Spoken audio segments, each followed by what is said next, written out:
I'd been in a secret relationship with my sister's best friend for 7 years. One night, after a few too many drinks, she looked at me and in a joking tone said, "Albion, I'll find you a better woman. So, can you stop clinging to me from now on?" I stayed calm, my expression unreadable. In my past life, I hadn't agreed to her proposal. I insisted on being with her instead, but long after, she avoided me, ignored me, and deliberately pushed me away. When I was in a car accident, bleeding out and fighting for my life, she went to the Arctic with her first love to see the northern lights. It was then I finally understood that sincerity could shatter in an instant, and love couldn't be forced. So, now I simply said, "All right." Serena Adams froze, clearly caught off guard by how quickly I responded. The private room was dimly lit, the lights flickering faintly. Her face, bare of any makeup, had an unusual flush to it, but her eyes were clear and sober. There wasn't even a trace of drunkenness in them. I sat up straight, meeting her gaze with a faint smile. Her usual laziness was gone, replaced by a serious expression. "Albion, did you even hear what I just said?" I nodded. "I heard you." In the past, if she'd said something like that, I would have pretended to be annoyed and interrupted her, telling her to stop joking around.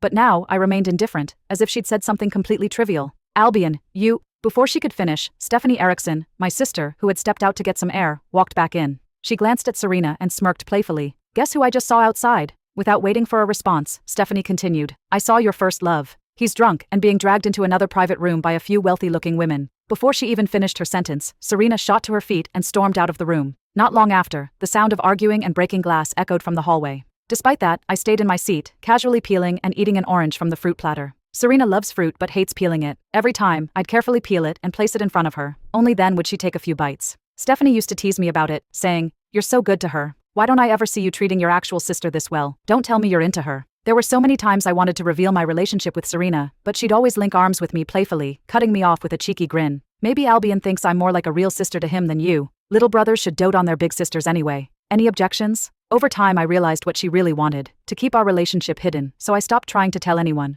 For 7 years, no one in our lives knew we were together. Now Stephanie was lingering by the door, watching for the right moment to step in. Turning back to me, still eating fruit, she teased, "Albion, your Serena is fighting someone out there. Aren't you going to help her?" I swallowed the last piece of orange and shook my head. "It's a fight between women. Why would a man, get involved?" She raised an eyebrow but didn't argue, then stepped out to help. Meanwhile, I stayed in the private room a long time, long enough for the noise outside to die down. Only then did I stand and walk out. The first thing I saw was Serena holding tightly onto a man's arm. It was her first love, the one she could never let go of, Cyril Smith. He was drunk, leaning limply against her as if his body had no bones. Not only did she not push him away, but she held him even closer, her arms wrapped protectively around him. Her dark, bright eyes were filled with anger, and something else she hadn't realized herself. Heartbreak. Stephanie leaned closer with a sly grin. "Albion, do you think there's a chance those two will get back together?" Her voice was just loud enough for Serena to hear. As expected, Serena's head shot up. When she noticed me standing not far away, a flicker of guilt flashed in her eyes. She quickly explained, "I'm not thinking about getting back together with him. He's just drunk, so I'm helping him out." I gave her a calm smile and shook my head.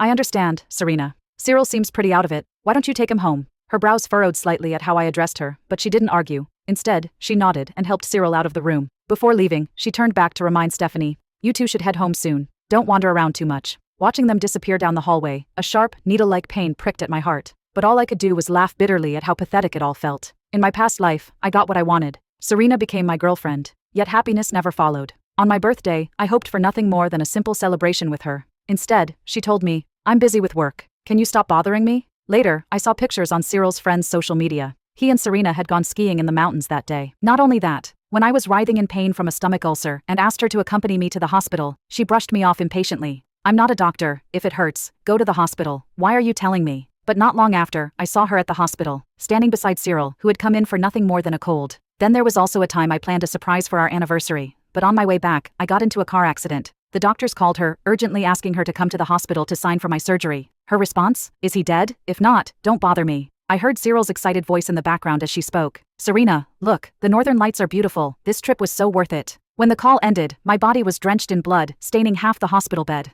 I could still remember the twisting pain in my chest, as I lay there and died. Even now, the mere memory made it hard to breathe. Clutching my aching heart, I let out a pale, bitter laugh. "Serena, if my love is such a burden to you, then I'll never love you again." That night, Stephanie and I didn't linger. We went home early. The next morning, I woke up groggily, and reached for my phone to check the time. But the first thing I saw was a message from Cyril. He'd sent me a photo of Serena sleeping at his place accompanied with a message. "Cyril, Serena stayed over at my house last night to keep me company." I stared at it without a hint of emotion, and then replied with a simple response. "Me. Oh." I didn't give him much attention. Later that evening, after finishing up work, I went out for dinner with Stephanie. But the moment we arrived at the restaurant we'd reserved, I spotted Serena walking in with Cyril. They were arm in arm, their faces lit with easy smiles. When she saw us, Serena instinctively let go of his arm and walked over. Meanwhile, Cyril's expression shifted for a moment before he quickly followed, smiling as he said, "What a coincidence. But it looks like we're late. No available tables. Mind if we share yours?" Before we could respond, Serena seated herself right beside me, unbothered. Stephanie's eyes widened in shock. Without hesitation, she got up and switched places with her. "What are you thinking? Sitting me next to your first love? How's that supposed to work?" Now seated across from me, Serena looked slightly annoyed, as if waiting for me to say something. She asked, "Albion, are you thinking about dating now?" I looked at her, confused by the sudden question. Recalling her words from the other day, I nodded slightly.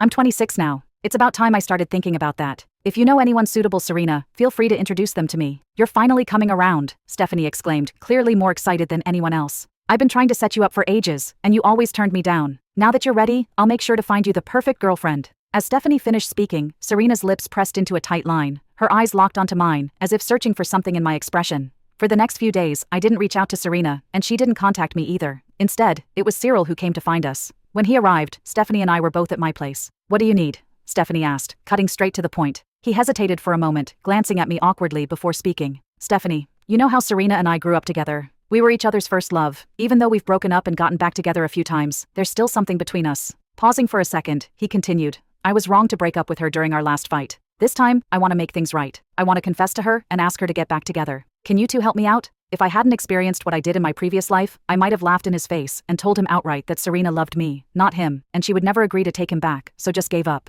But because I had lived through it, I knew the truth. Deep down, Serena still cared for him. They were meant to be together. "Of course, that's easy enough to arrange," Stephanie said with an encouraging smile. "You two have a history, and it's obvious she hasn't moved on. If you confess, I'm sure it'll work out." Hearing that, a confident smile spread across Cyril's face. When he looked at me, there was a glint of triumph in his eyes. But I didn't think much of it, and brushed it aside. 2 days later, Stephanie and Serena's close friends worked out the details for the confession. They decided that the perfect setting would be a countryside trip to watch a fire dancing performance. After all, they said, true feelings reveal themselves in moments of excitement and chaos. When we arrived at the venue, the crowd was massive. Stephanie pulled me to the front entrance of the farmhouse inn. Hanging from the love tree by the door were heart-shaped fairy lights, each one shimmering softly in the evening breeze. Among them were tokens of their past, handwritten love letters, and photos of the two of them together. Standing beneath the tree, Cyril held a bouquet of pink roses, Serena's favorite. His voice trembled slightly as he poured his heart out to her. Serena froze, clearly caught off guard by the spectacle. The gentle wind brushed past, unsettling my supposedly calm thoughts. I couldn't help but feel that even nature was testifying to the love between them. They were meant to be together. That was the best arrangement for everyone. The crowd around us began to cheer and clap. Their voices echoed in unison. "Say yes, say yes."